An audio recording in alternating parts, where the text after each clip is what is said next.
Hello, my name is Parker Jones, and this is just my video demonstrating the movie, the Razor Pages movie. So I'm going to run it,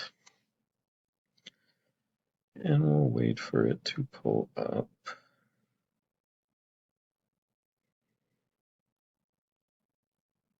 Potentially, there we go.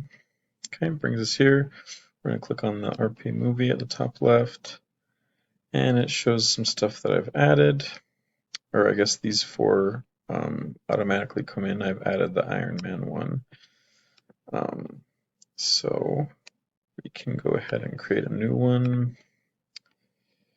We'll just do Shrek. Don't know when that came out, so I'm just gonna do random date.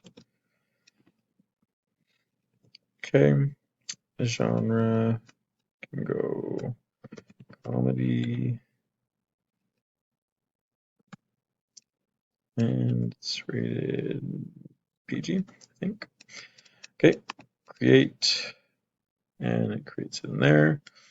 We can go and look at just the comedies, and I can just blank there, and it shows us all the comedies. If I wanted to go even further, look for any sequels. We got Ghostbusters 2. Go back to all, move that, and it brings everything back. So that's good there.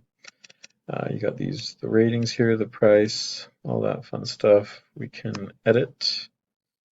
We're going to change that to $10.99. And we're going to make it a G-rated movie. And we're going to delete the newly created Shrek. Delete. And he's gone. We can look at details for one. That's pretty much it.